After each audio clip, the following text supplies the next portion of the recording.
Good morning, afternoon, evening, wherever you are, and welcome to Free Thought Hour.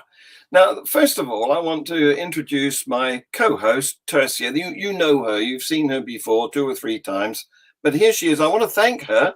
Thank you, Tricia, for standing in, yes, last week when I was in the wilds of Cornwall. Actually, I was on the borders of Cornwall and Devon, but and I had a great time. But Fantastic. you womanfully manned the. No, that can't be right. No, can't be right. No. No. Well, my Twitter handle is One Woman Works, and it's WON, as in One Woman Works. So women work, and we win. Well, you certainly did. You worked very well, including when your guest dropped out because of his connection failure. So, thank you for that.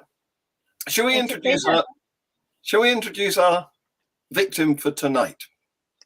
Let's expose him. Richard, how the devil are you? I'm doing well.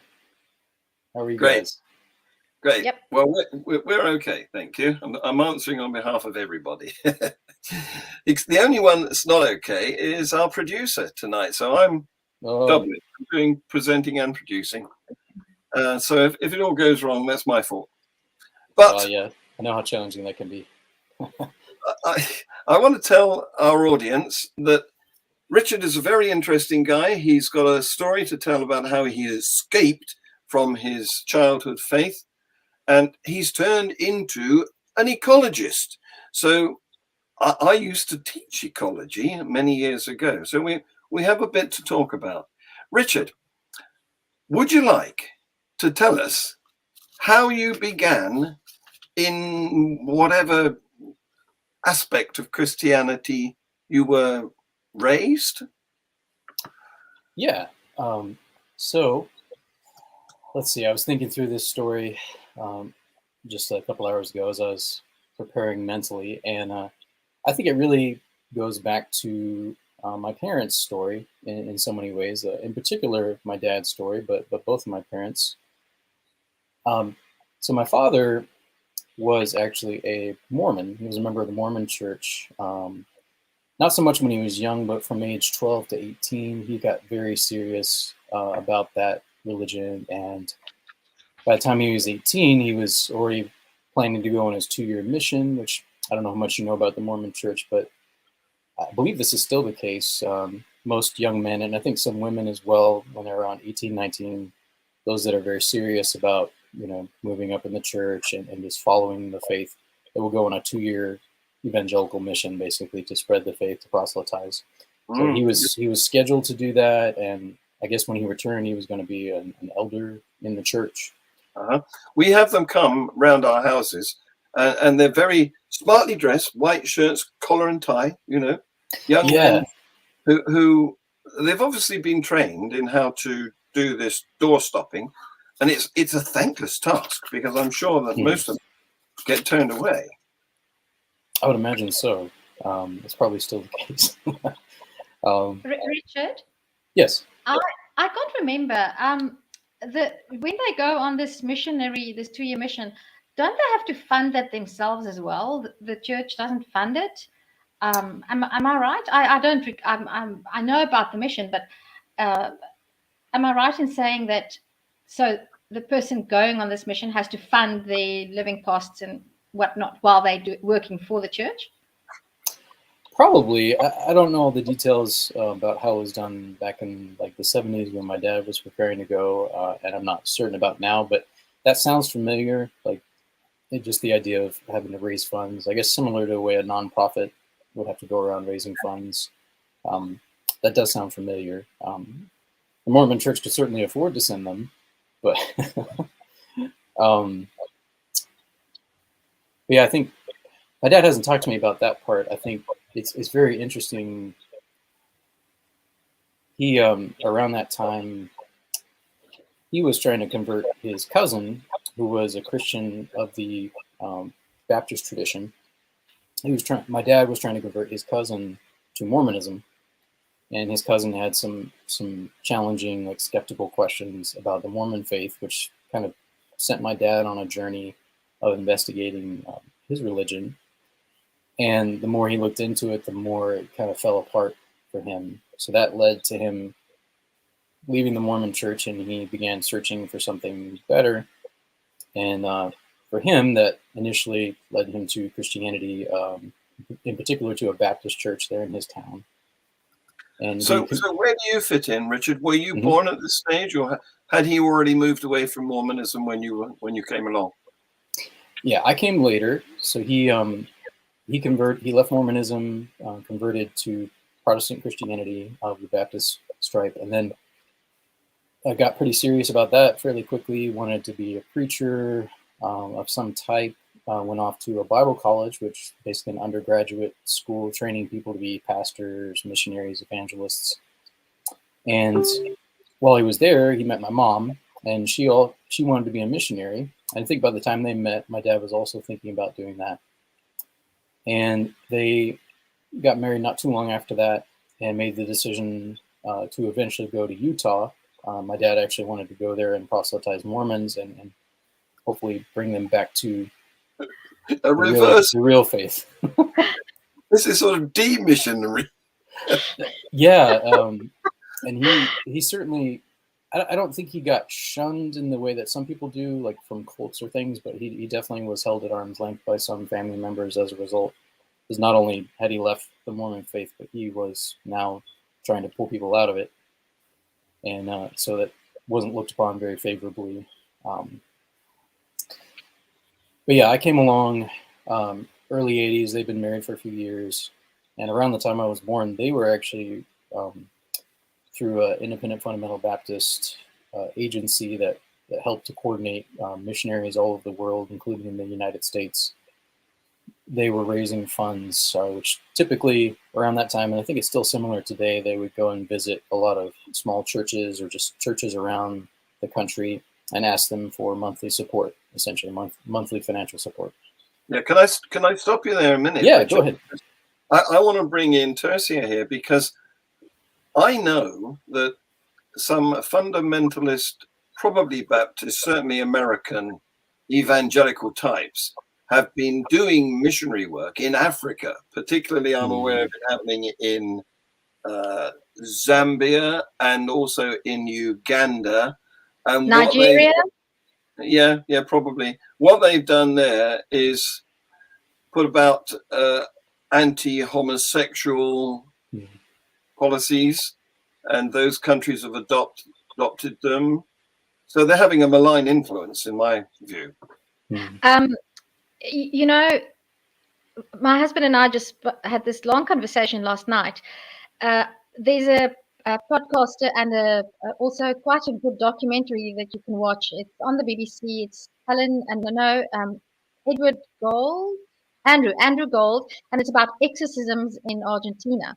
And it was so striking to me how the influence of the Roman Catholic Church in South America has this, but in Africa, you have the very strong influence of the fundamentalist evangelical, not always Baptist, but definitely fundamentalist evangelical Christianity, but it's not Catholic.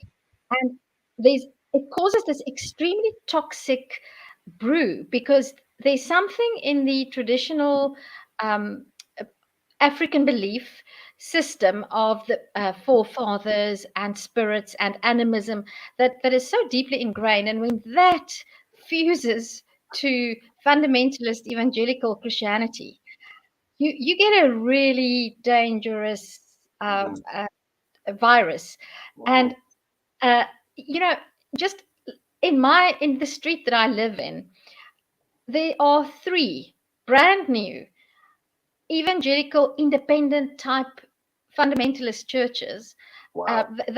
They rent a small business premises because I live in the center of town, and then they have a pastor, and within weeks, I've seen this literally within weeks, the congregation just grows and grows. And I also hear it. I hear it from about 8 o'clock on Sunday mornings and on Saturday evenings and Wednesday evenings. And they have lots of funds because they have massive sound systems. And I've actually gone to watch a few of these Yeah. services. Mm. And well, I mean, I don't have to go inside. I can just stand on the sidewalk and see what's happening there. And it's an extremely toxic brew, but of the particular Baptist, fundamentalist, evangelical, biblical, literalist stripe. And it seems that poor people are particularly vulnerable because they are just so desperate and looking for hope, and they have limited resources. And then somehow these folk come around and they manage to milk these people. Yeah. It's so insidious. It really, yes. And they have good music too, don't they? They have sort of rocky music, so that's their secret weapon. I don't call it good, but they obviously like it's modern.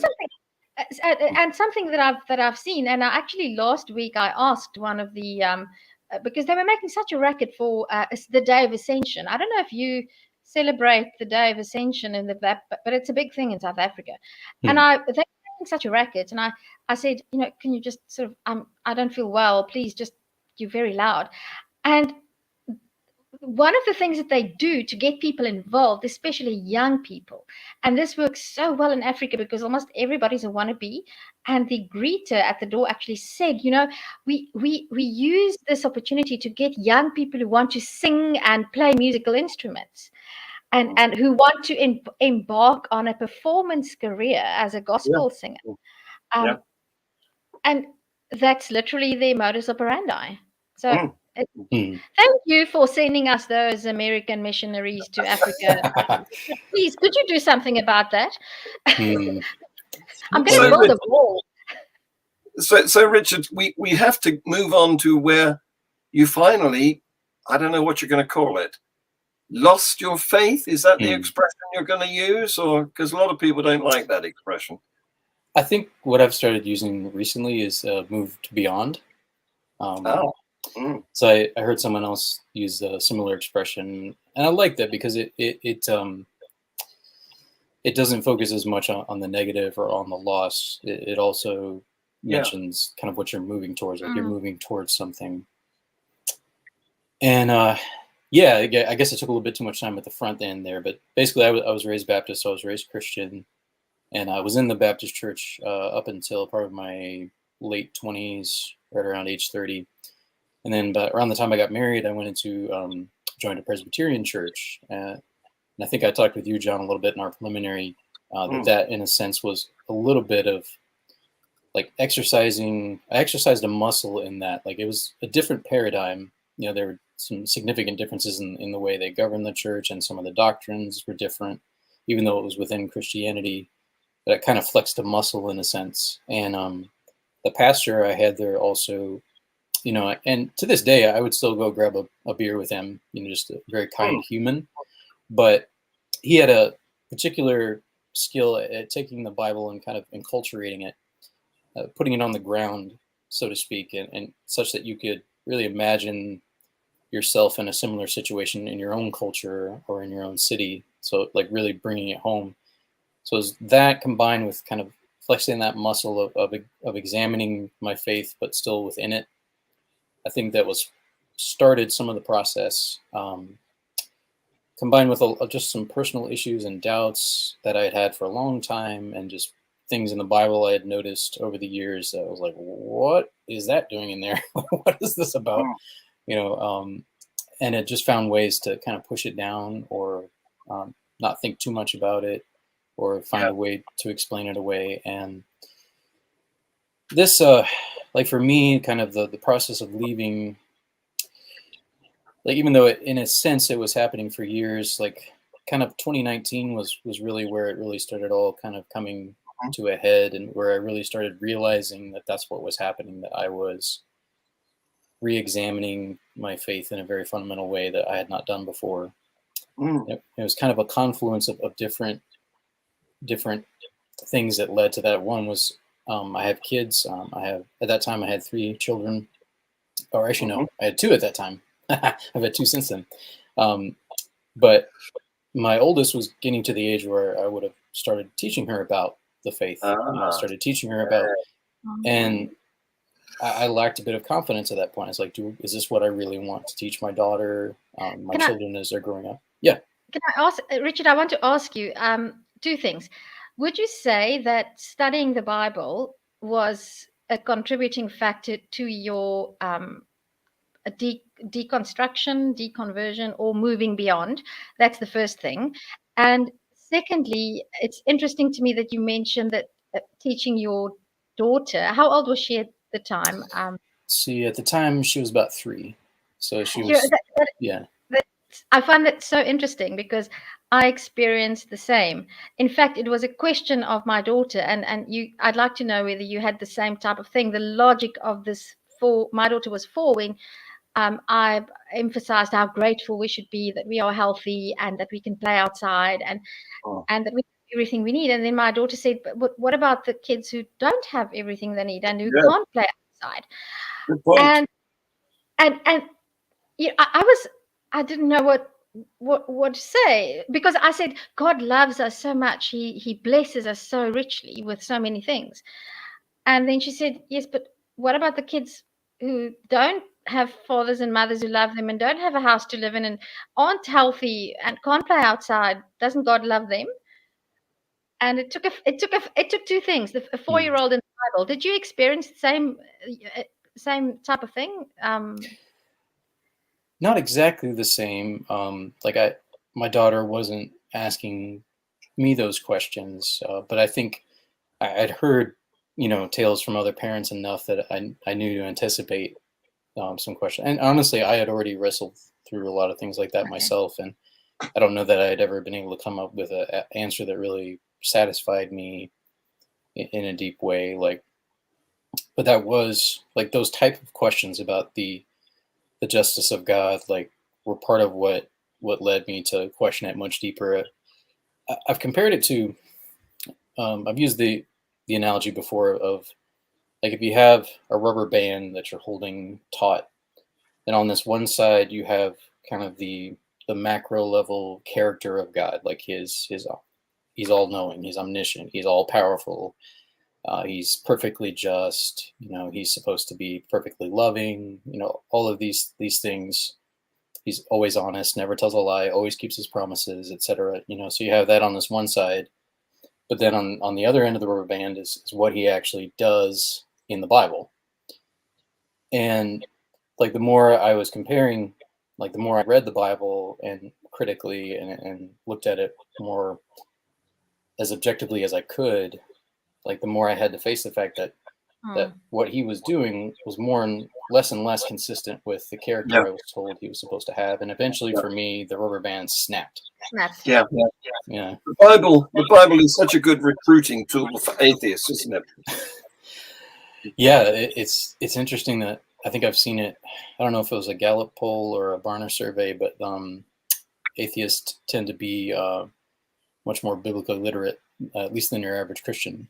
Which is, and now your kids now, how old are they? And do you teach them any form of religious? Do you teach them about the Bible? And are you, how does it impact your family life and what you teach your kids now? that has been a challenge. That's something. So my wife, she's kind of wrestling through things at her own pace and just is in a different season of life. So she's not, she's not yet come to the same conclusions that I have. She's just in a different spot. So we've had to have a lot of difficult conversations about, obviously we still agree on your basic values like honesty and generosity and learning how to share and, treating other humans with kindness, showing compassion, things like that. But yeah, when it does come down to theology and issues that, kind of where I'm at with that is that I do want my kids to be religiously literate.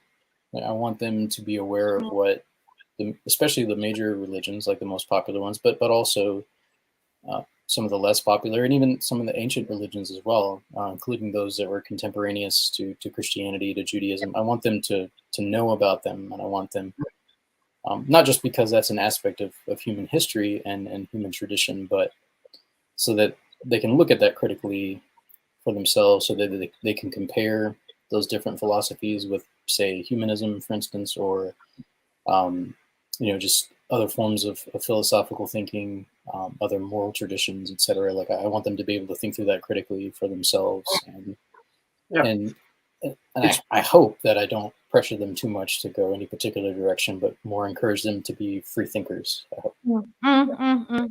It's broadening the mind that makes you realize that there isn't only this one way through Christ to heaven, because there's millions of other people who have different ideas about how, what different belief systems, different worldviews. So at that point, you've got to wonder which one is true, if any.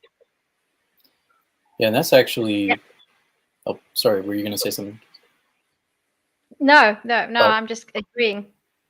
Oh yeah. I was going to say that that's actually part of what led to my leaving the faith as well. Was actually this book.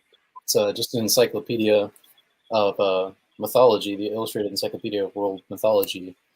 Yep. Around that time in 2019, I was just reading through the Ancient Near East section and looking at, and it's not exhaustive, but it's a fairly lengthy list of all the different deities and demigods and goddesses that were worshipped at, during that same time period that the Bible was written, around the Ancient Near East. And just as I read through the list, and it really is like an encyclopedia, it's just alphabetically in order, like each god, like looking at their different characteristics. And I just began to see so many parallels.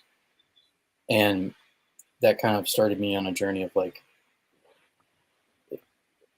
is it possible that humans just made all of this up?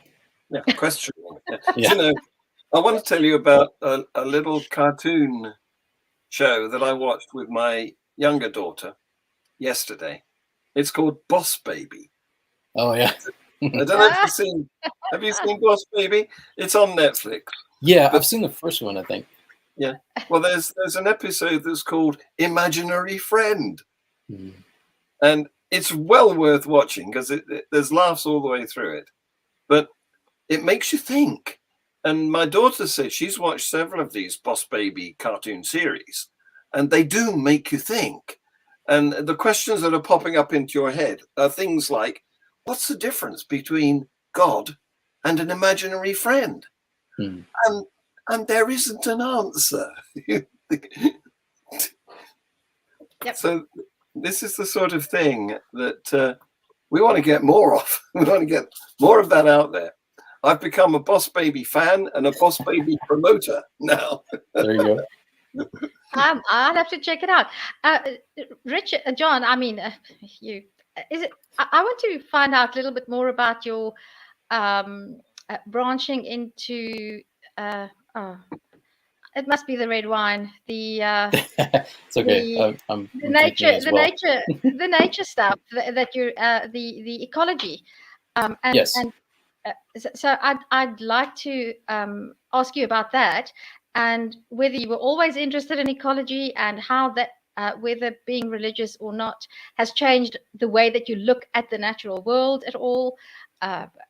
That's and one of the reasons that I'm curious about this. I was listening to a podcast last night about how I think in particular the United States has lost 1/3 of its natural bird life in the past. I don't know how many years, but it's not 100 years. It's less than 100 years. Yeah, well, it's certainly true here in the UK. I think we've lost 20% in the last 10 years. I've noticed it in our own garden over the last. I've been here, whether it'll be 50 years next year, and I've noticed a tremendous loss of wildlife. We've lost bats, we've lost owls, we've lost blue tits, we've lost wrens. All we have now are crows and seagulls. That is so sad. And I know that there was, is it the North Carolina parakeet? Was there, and it was actually a bird lover, an ornithologist who shot the last one, and he sort of knew that this was, well, he didn't know that was the last one, but he knew that they were very much. Am I right? The North Carolina I don't know. I had not heard that story. I I'm don't going to look it follow up. birds quite as much, like specifically, but This is a good segue, though, into answering Frank's question. Are you publicly active in one way or other as a free thinker? So I'm going to put up some of your links, Richard, because yes, the answer is yes, he is. He's got his own channel. It's called Empathic Ecologist. You can find it by searching for those two words on YouTube. And it also has, this is audio, the Irreverent Nerds podcast, which is available on all worthy podcast platforms like Spotify and Apple, and well, Richard will tell you. Okay, Yeah. so I can just confirm here. I just want to make sure that we have the facts. The North Carolina parakeet Conuropsis, some carolinensis or Carolina conure, is an extinct species of small green neotropical parrot with a bright yellow head, orange face, and pale beak that was native to the eastern Midwest and Plains states of the United States. It was the only indigenous parrot within its range, as well as the one of only 3 parrot species native to the United States. So there you go. Okay. Yeah, I'd not. How did you get into ecology then, Richard? Because I used to teach it, as I said at the outset. Yeah. So as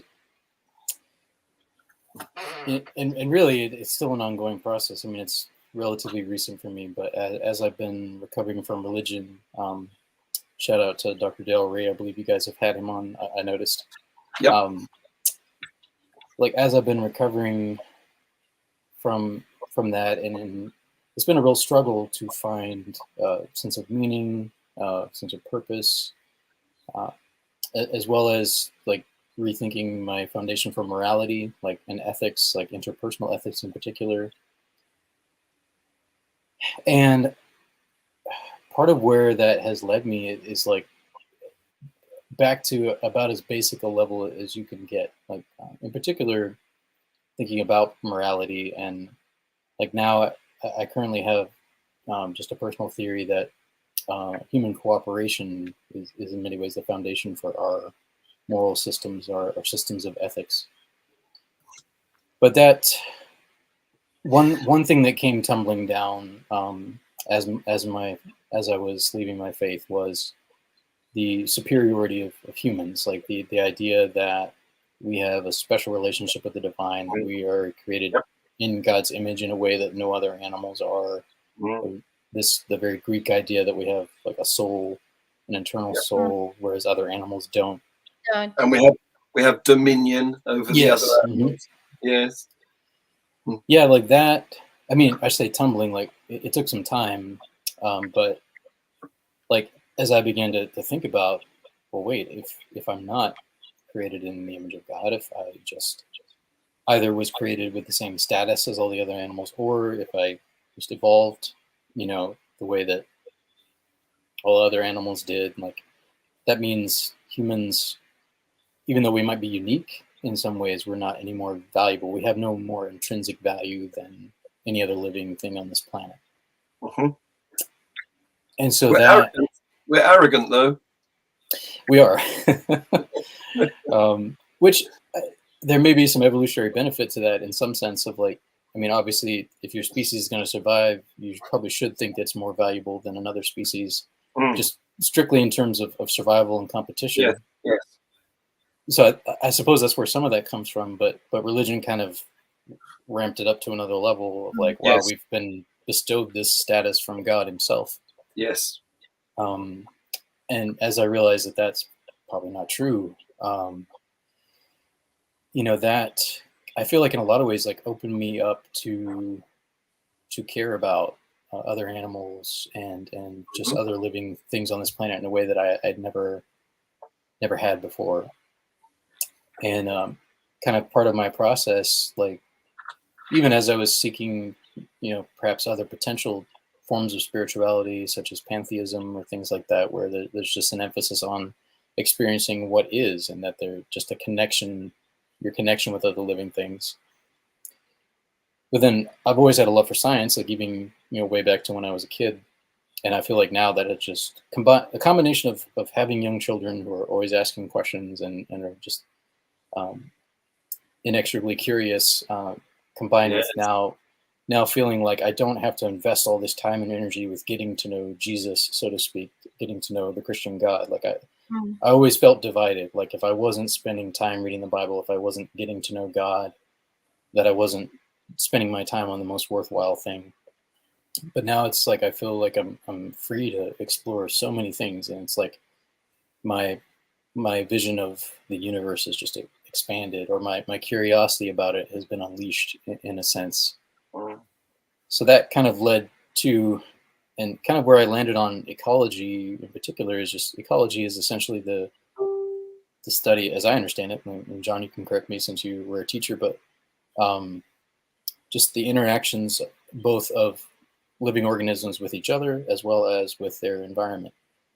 And there's obviously different branches of that. You have human ecology, just humans interacting with humans, but then also how do we interact with other animals. And so in a sense, it's just like wanting to understand how the world works, like wanting to understand what actually is. And that's kind of where I come to identifying now as a free-thinking naturalist, as like, I just want to understand what is, like what, and not be trying to figure out what may be unattainable knowledge, since let's just start right here where my feet are on the ground, so to speak. Well, you're absolutely right. You've come to the correct conclusions, because there is no discontinuity between us and the other forms of life. We're traceable through our DNA right back to a common ancestor, the original cell, if you like. And also, we are all intertwined with every other form of life. We couldn't survive without plants refreshing our atmosphere, without animals providing the nutrients for our soil, and so on and so forth. And that's why ecology, I think it means the study of the home. Ecos, I believe it's the home. And it's a long time ago, so I may have forgotten. But it's an attempt to, instead of studying what used to be the case, was we'd specialize. We'd study either animals or plants or fish or birds, or we'd go into the wild and we'd focus on chimpanzees or zebras. Ecology is an attempt to try and study the whole lot, the environment and all of the impacts of external energies and so on upon it. It's a big job. You are right, John. It comes from the Greek oikos, that means house. Now, the interesting thing that I find where religion really has an impact on everything, on this podcast that I listened to last night about birds and how birds are going extinct at an alarming rate. It wasn't a religious podcast at all, but nevertheless, it was mentioned that the idea that humans have enough of an impact on other species to make them go extinct, and the whole idea of extinction is just about 100 years or so old, because before that, the idea was that God created things, and that each thing has its place in the created order. And if you have that view of the natural world, then you are bound to have a disregard for your own vulnerability in the first place, because you don't think of yourself as vulnerable to what you are doing to a blade of grass. And I mean, the obvious things like polluting water sources, that's obvious. But there are so many things that if you see yourself as in some way outside of the system of natural life and not part of it, you treat it completely differently. And I don't think this is emphasized enough, how the idea of dominion has a net negative impact on how we view ourselves and our role in nature. There are those who will say, yeah, but God made it and therefore we have to take care of it. But you're going to come to the wrong conclusions, because it's not just us taking care of it. We are being taken care of to the same extent that we think that we are taking care of.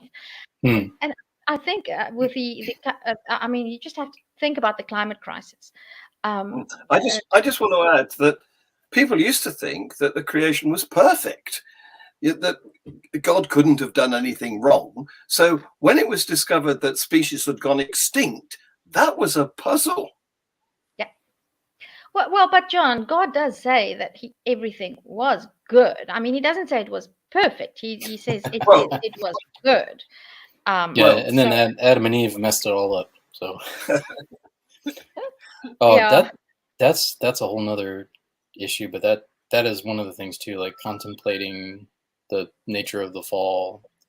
Just like the more we understand about how vast the universe is, like I love studying cosmology, astronomy, and I've always been a sci-fi nerd. It's one of the things we talk about a lot on the Irreverent Nerds podcast. Just I have this little sci-fi focus every week that I do, and just I love a good movie like Interstellar, just as an example, that just really expands my vision and my understanding of how vast and how big the universe is.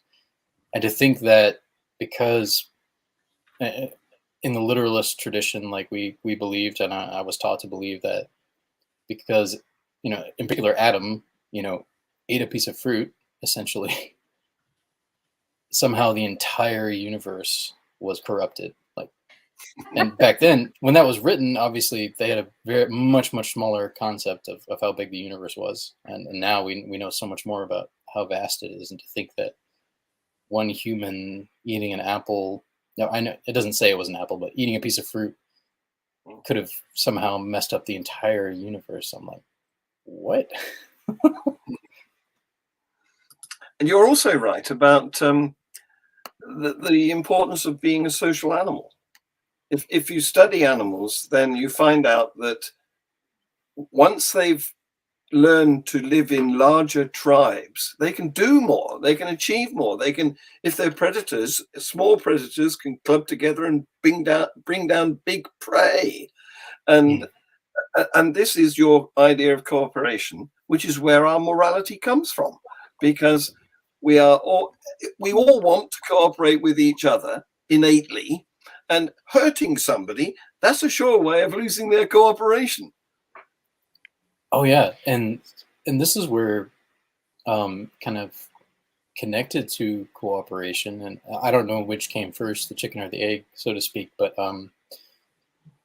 empathy. Now, I've realized how valuable empathy is. That's another reason why it's in the name of my YouTube channel, kind of the two together, empathic ecologist. I've realized how important that is to human connection, for one, but also it fascinates me, like our ability to, as humans, to empathize with other species as well, like to feel their pain, if you will, like that our mirror neurons can fire, maybe not quite in the same way as it would if we see the pain of another human, but just if we see a dog suffering, or if we see another primate suffering, or a horse with a broken. I'm sorry. If you've ever had a pet dog, you'll know that it works the other way round too. Yes. They've got their way of feeling our feelings and being happy and joyous, or being sad and sympathetic. Oh man, I love the work. I don't know if you all are familiar with the work of Frans de Waal. I was just going to ask you if you're familiar with the work of Frans de Waal. Did you? Sorry, Richard, but he gets me so excited. Did you listen to his conversation on the Skeptics podcast with Michael Shermer about his latest work about gender and sexuality, and that is also very interesting. And it just comes back to the point that if you accept the Bible as the literal truth, and if you live your life according to the Bible, you just miss out so much, because you don't appreciate your own place in this blink of an instant that we have on this planet, and you don't truly experience the position of the creatures, living and non-living, that we share the space with. And it's a different type of empathy that I find I personally have a different type of empathy since my deconversion. I don't like the word spirituality, because to me it's just a bucket word for trying to explain what we. So I avoid the word spirituality, but that very deep knowledge of, I really am completely insignificant, but at the same time, paradoxically, I can create significance. Hmm. And to me, empathy, it encompasses that. And I don't know if you've experienced the same, talking about a religious trauma also, how I've been able to let go of a lot of guilt, Hmm. because I understand the human condition so much better. And also, paradoxically, if you feel less guilty, then I think it's easier to be empathetic, because you understand that we are, to a greater or lesser extent, all of us are victims, or of our biology, to some extent. Victims is not the right word, but I don't know, what do you say to that? You opened the door for your kitty, didn't you? So you've demonstrated your empathy for other animals. Yeah, there you go. Well, she was crying at the door. Oh. My little Exactly. Josephine. Yeah, I had my my kids were. This whole idea of cuteness it's genetic. That's why we want to cuddle even soft toys. This is we're evolved to do that. Yeah, I thought a lot, not necessarily in those exact terms, but just the bond between parents and children. I mean, I have 4 young children, all age 6 and under, so our house gets a little crazy. Wow. Yes. I have a lot of empathy with you. It's okay. We did choose that, but yes, I love the work. I don't know if you're all familiar with Alison Gopnik. She wrote this book called the Gardener and the Carpenter. I believe she teaches, I think what is it? University of, no. Name escapes me. It's a Californian university. It's very prestigious. I just can't remember the name right now. But Berkeley, I think she teaches at Berkeley, if I'm not mistaken. But she's a child psychologist and mother and a grandmother as well. And her book, The Gardener and the Carpenter, has been a big help to me in thinking about understanding just my own children's psychology and their development. And she uses the example of, like, rather than trying to build, a certain type of child, which in many ways, like those in the evangelical or fundamentalist traditions were in many ways trying to build other Christians. And my parents were not as harsh or controlling as many that I knew. I was in a healthier home, like within that tradition.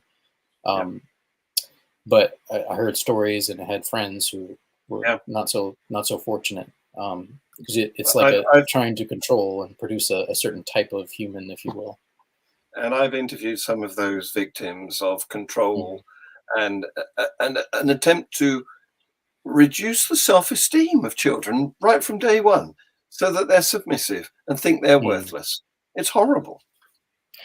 John, I'll try, and Richard, I'll try to tell the story as briefly as I can. But it's not only that religious beliefs and the Bible and biblical teaching reduces kids and make them feel guilty, and can be very harsh in discipline and control. I have personal experience of how it can have the opposite effect in reality. In other words, of teaching a child not to accept responsibility and enabling to always get away and always blame something or someone else, and that is also important. I had an incident with one of the kids that I teach, where she told a very bad lie, and I had to confront the mother and say, look, because the implications are quite serious of the lie that was told. And the immediate response was, oh, the devil made her do it. I mean, this is a 12-year-old. So if you teach your child, the devil makes you do it. Uh,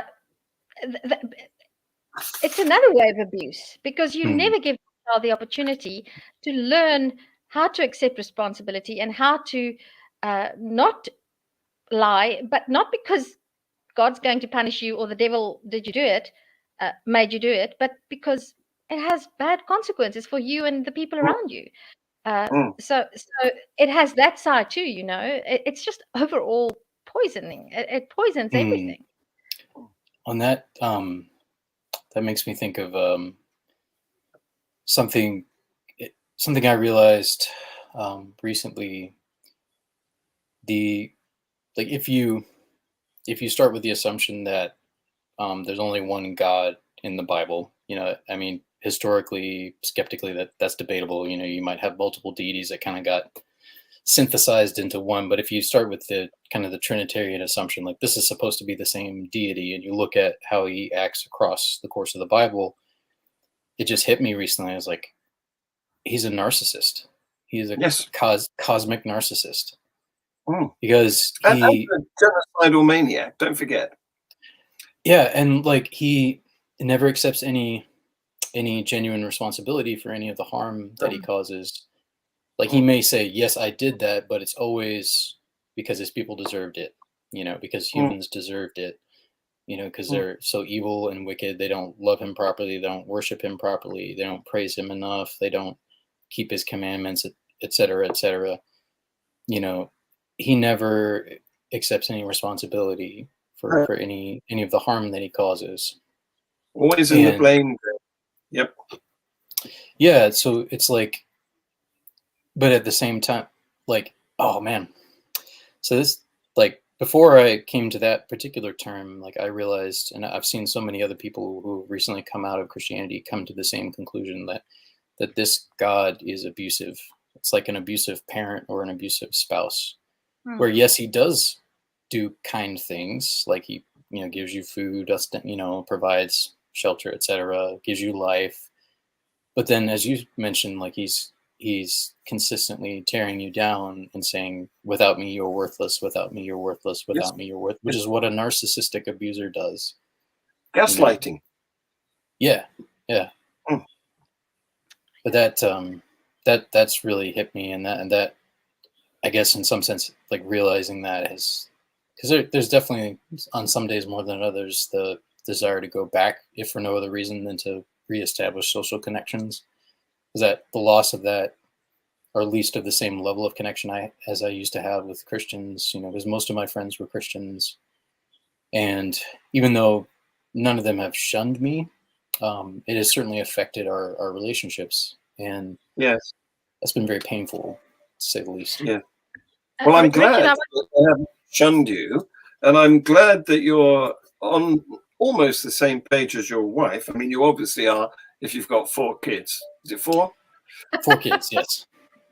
Yes. Yeah, we're working. We've had to work through a lot of things, and in some ways we have, like, our communication. I mean, we're still working on it, still work in progress. But in many ways, like, I've been able to be more open with her than I ever had before. Like, like so I've spoken to people whose marriages were wrecked by one of them seeing the dark, as I like to call it, and the other one not. Yeah. And I've had occasions of fortuitous coming together, where the one story I do like to tell especially is about an Australian friend of mine who was training to be a priest. Just before he did his final exams, he read the Bible. That turned him off the whole idea. Oh, yes. Man. But then he had the problem of going home and telling his wife, who he'd met in the church, you know. Mm-hmm. So they opened a bottle of wine. During the course of consuming the wine, they discovered that they had both, you know, abandoned belief. It sometimes happens like that. Richard, I want to ask you, you said that for a time you struggled to find a sense of purpose, and obviously I sense that you still experience to a lesser or greater extent a loss of community, and some of us need that more than others do. So I would like to know, do you now find that you are that you have set your goal and that you are on a steady footing as far as your sense of purpose is concerned? I don't think one ever. It's always a journey, but Yes. the journey can be on a rocky place or a smooth place, you know. So where do you see yourself now in terms of your sense of purpose and your why you here? Have you been able to solve that? Why? It is like, in some ways, it's day by day. But I do think there's been a gradual. I don't know if progression is the right word, but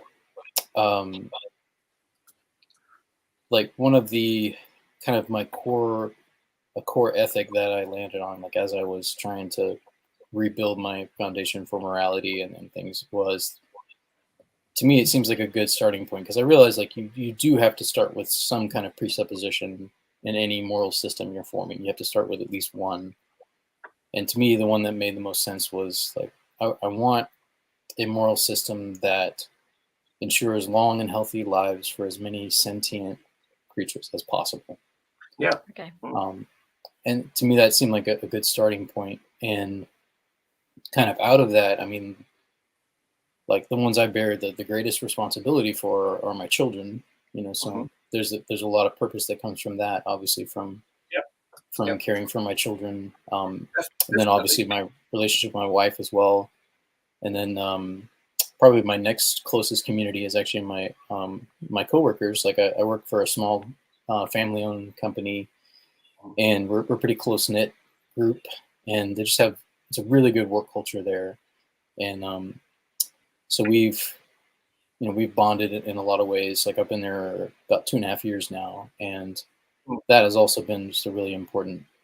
What has been difficult for me is slowly building connections with non-Christians, with with atheists or with free thinkers, or even just people from different religions. Because before, like probably 95% or more of my friend group was Christians. Not necessarily all of the same stripe, if you will, but Christians for the most part. And well, you're right in that having a family gives you a sense of purpose. It's immediately obvious what your duty is.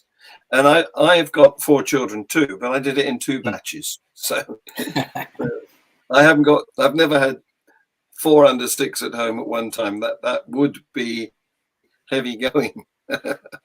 But I had 2 in 2 years, and that was bad enough. Yeah, that's gross.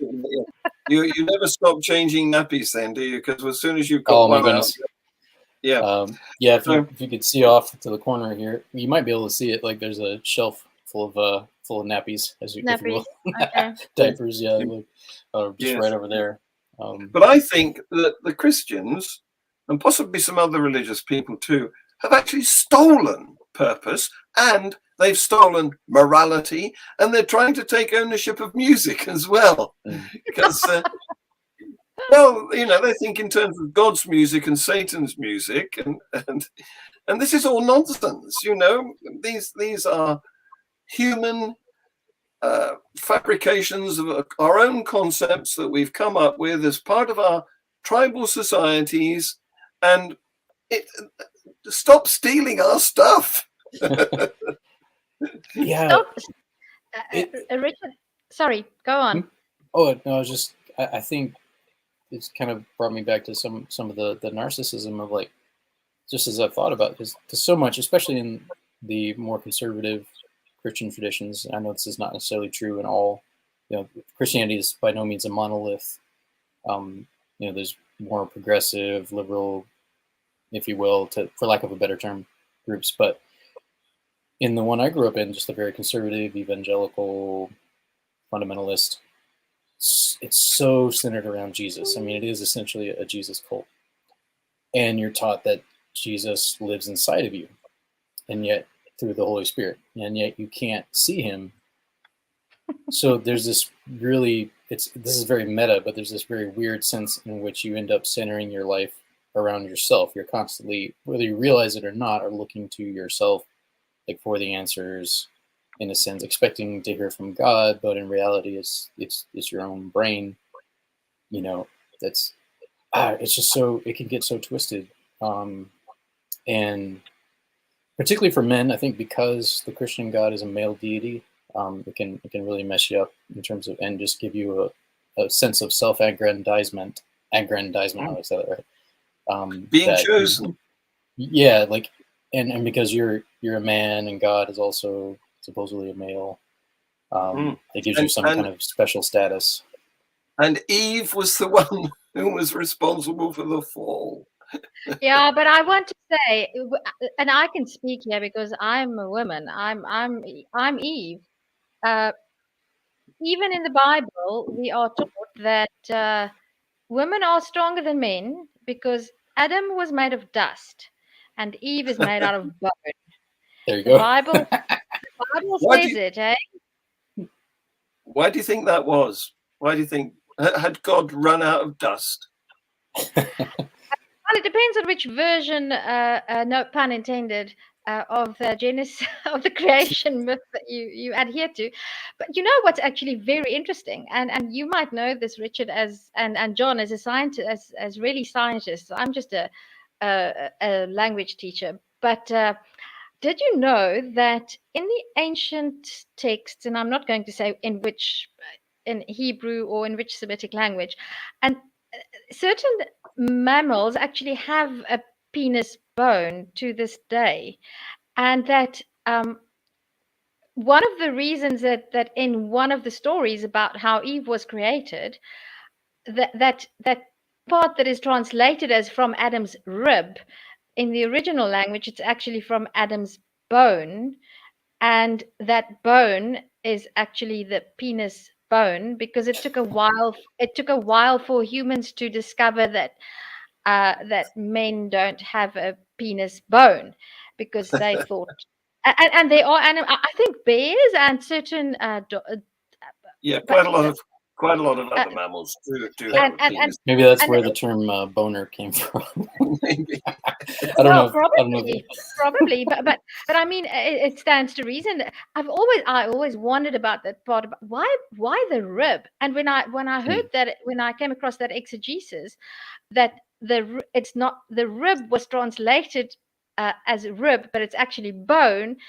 Because I mean, it wouldn't sound very good to say if Genesis read, and God put Adam to sleep and then took his penis bone, and out of that he created.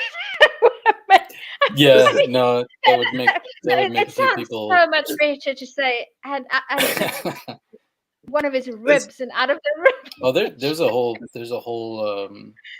if you will, theology built out of that. Like among those in the church who take a more egalitarian approach to like male female roles, they actually use the fact that she was taken out of his side, like to illustrate like she was side by side with him, therefore there's equality there, even if there might have been a different role given to Adam, there's still like equality of value, I guess. So there's like a whole theology that comes out of the rib idea. That just goes to show that we can create any story we want, and we can make it make sense. I would argue, and I mean, this is like priests arguing about how many angels can dance on the head of a pin, but it's very interesting. I would argue that if men thought that they had a penis bone, that they would gladly sacrifice a rib, but the penis bone would be more important to them, and therefore, if a woman came out of the penis bone, she would be more valuable to them than just coming out of a sacrificable rib, you know. Well, maybe that's why men don't have a penis bone, is because God took it and made Eve with it. We've been robbed.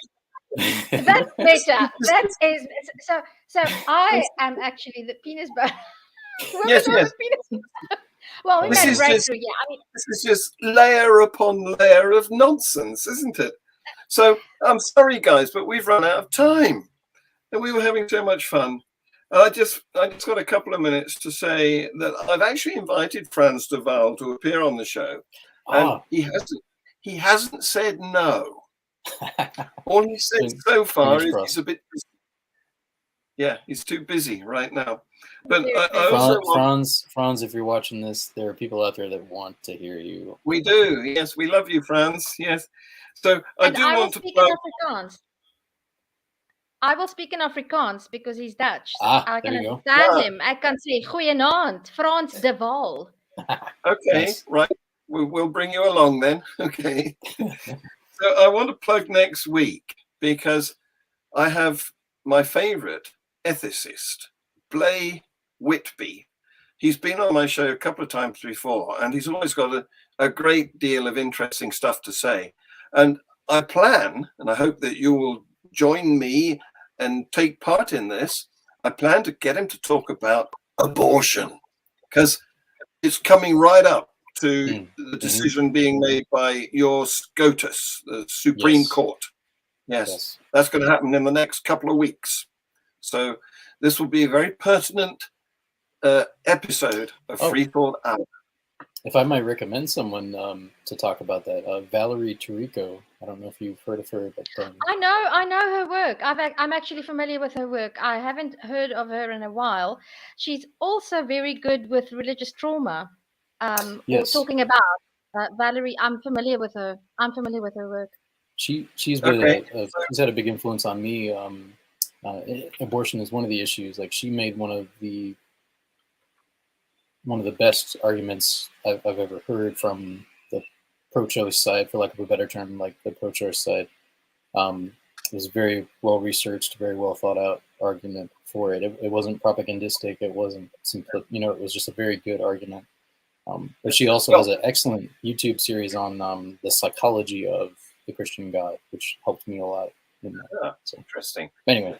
Well, I want to point out that in this week's Global Atheist News, which went out just before this program, there's an item about one of the candidates, Republican candidates, for I think it's governor of Oklahoma or somewhere, he's standing on the principle that he's going to be even more strict about abortion than is currently the case in some of the extreme states, because he contends that life begins before conception. So it's God's intention, and even if a woman has been raped, God's intention was for her to get raped. And guess what? His mother was raped. And he was adopted. So we're going to review that tomorrow in our news review show, where we get to express our views on the news. Guys, I'm going to stop it because I don't want to get a reputation for keeping people trapped. But I wanted to say thank you to Frank and Dean for jumping in. I'm looking at all their comments on here. For joining us. Well, it'll become a podcast and everybody will be able to see the whole show and the comments. Thank you very much. And thank you, viewers, both past and present and future. And thank you, Tricia. And thank you, Richard. Say bye-bye. It was nice meeting you, Richard. Go well. Live long and prosper. Yes, indeed. Yes. Hamburger.